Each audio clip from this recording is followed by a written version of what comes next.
అది 2021 సంవత్సరం. ఆస్ట్రేలియాలో మనం ఆస్ట్రేలియాతోటి క్రికెట్ మ్యాచ్ ఆడుతున్నాము. Border Gavaskar trophy final. So 19 జనవరి 2021.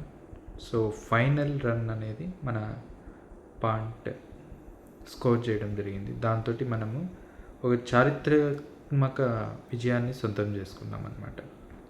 బార్డర్ గవాస్కర్ ట్రోఫీని సెకండ్ టైం మనం లిఫ్ట్ చేయగలిగాం. అది బ్రిస్బెయిన్లో ఆ టెస్ట్ గాబా టెస్ట్ అనేసి చెప్తాము. గాబా మైదానంలో జరగడం జరిగింది. నిజం చెప్పాలంటే 1988 తర్వాత గాబా మైదానంలో ఇంతవరకు అప్పటి వరకు ఒక టెస్ట్ కూడా ఆస్ట్రేలియా టీం ఓడిపోవడం జరగలేదు. సో అలాంటి సంక్లిష్టమైన పరిస్థితుల్లో మనకి కప్పునందించినటువంటి ఒక వ్యక్తి, ఒక పోరాట యోధుడు ఎవరంటే అజింక్య రహానే. సో మనం ఆ రోజు పరిస్థితులు చూసినట్లయితే ఫస్ట్ మ్యాచ్ అనేది మనకి ఫస్ట్ 36కి ఆల్అవుట్ అవ్వడం జరిగింది. సో అప్పుడు టెస్ట్ మ్యాచ్ 8 వికెట్స్ తేడాతోటి ఆస్ట్రేలియా గెలవడం జరిగింది. తర్వాత కోహ్లీ పెటర్నిటీ లీవ్ మీద ఇండియాకి వెళ్ళిపోవడం జరిగింది. ఆ పరిస్థితుల్లో, చాలా క్లిష్టమైన పరిస్థితుల్లో అజింక్య రహానే అప్పుడు వైస్ కెప్టెన్గా ఉండటం జరిగింది.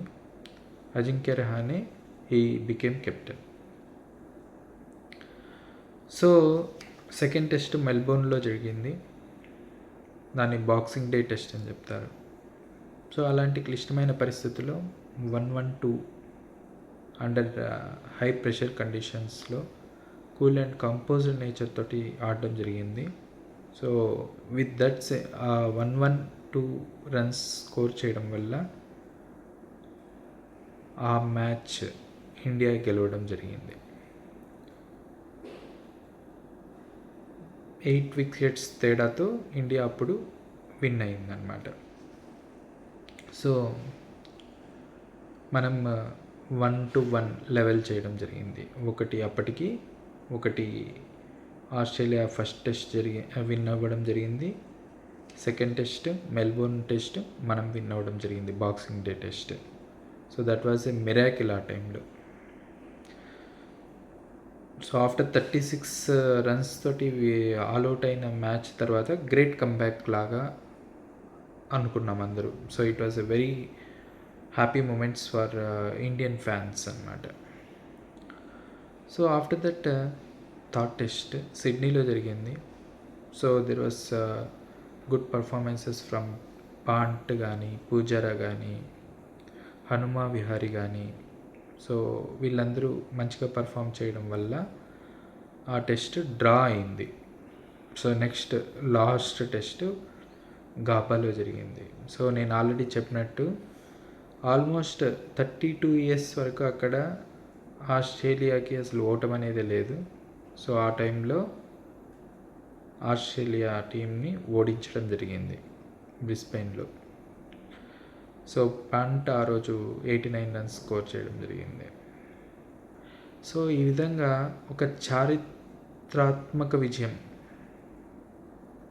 మనం అజింక్య రహానే నాయకత్వంలో ఇండియాకి దక్కిందనమాట ఆ టైంలో, 2021 టైంలో. సో అప్పుడే కాదు, అంతకుముందే.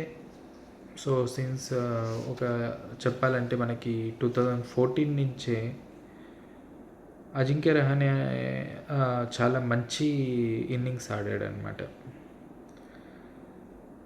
2014లో లార్డ్స్లో 103 రన్స్ చేయడం జరిగింది. సో దాంట్లో ఆల్మోస్ట్ 28 ఇయర్స్ తర్వాత మనం ఇంగ్లాండ్ గడ్డ మీద విన్ అవ్వడం జరిగిందనమాట మ్యాచ్ అనేది. సో ఇంకా చెప్పినట్లయితే 2014లో మెల్బోర్న్లో ఒక 147 రన్స్ చేయడం జరిగింది. అదే 2014లో వెల్లింగ్టన్ న్యూజిలాండ్లో ఒక 118 రన్స్ చేయడం జరిగింది. సో ఇట్లా అనేక పర్యాయాలు. సో అవుట్ ఆఫ్ ద అంటే ఈ సేనా కంట్రీస్ అంటారు కదా, south Africa, England, New Zealand, Australia, foreign pitches, bouncy pitches, fast pitches, ఇలాంటి వాటిల్లో అద్భుతంగా రహానే ఆడటం జరిగిందనమాట. He became mister dependable cricketer after Dravid తర్వాత అంత కూల్ కంపోజ్డ్ నేచర్ తోటి ఆడగలిగే క్రికెటర్ ఎవరైనా ఉన్నారంటే అది రహానే. అంతేకాకుండా మనం చూసినట్లయితే ఓవరాల్గా 85 టెస్ట్స్ ఆడితే ఇంచుమించు 5,000 రన్లు, 12 సెంచరీలు ఉన్నాయి. 90 వన్డే ఇంటర్నేషనల్ ఆడితే దాంట్లో అరౌండ్ 3,000 రన్స్, 3 సెంచరీలు ఉన్నాయి. ఇంకొకటి ఏంటంటే ఇంతవరకు ఆడిన అతను సెంచరీ చేసిన మ్యాచ్ ఎప్పుడూ ఓడిపోవడం జరగలేదన్నమాట. అంతేకాకుండా ఇండోర్లో న్యూజిలాండ్ మీద 188 రన్స్ హైయెస్ట్ స్కోర్ చేయడం జరిగింది 2016లో. ఇంకొకటి మనం చూసుకున్నట్లయితే 2016లో ఆఫ్ఘనిస్తాన్తో మ్యాచ్ ఆడి విన్ అయిన తర్వాత వాళ్ళని కలిపి ఫోటో తీసుకున్నారనమాట. అంటే ఆ స్పోర్ట్స్మెన్షిప్ అనేది ఏ విధంగా ఉంది అనేదానికి నిదర్శనం. ఆఫ్ఘనిస్తాన్కి ఎంకరేజ్మెంట్ లాగా అందరూ కలిసి, ఇండియా అండ్ ఆఫ్ఘనిస్తాన్ టీం కలిసి ఫోటో తీసుకోవడం జరిగింది. చాలా రోజుల తర్వాత లాస్ట్లో 2023లో వరల్డ్ టెస్ట్ ఛాంపియన్షిప్లో న్యూజిలాండ్ తోటి 89 runs, 49 runs first innings, second ఇన్నింగ్స్లో ఆడడం జరిగింది. అన్ఫార్చునేట్గా మనం ఆ టెస్ట్ సిరీస్ దాంట్లో రన్నరప్గా నిలిచాము. సో అది కూడా మనకు వచ్చింది అంటే ఇంకా బాగుండేది. సో ఈ విధంగా చూసినట్లయితే ఒక great player in Indian history, one of the great players in Indian history Ajinkya Rahane ఈరోజు రిటైర్మెంట్ ప్రకటించడం జరిగింది. సో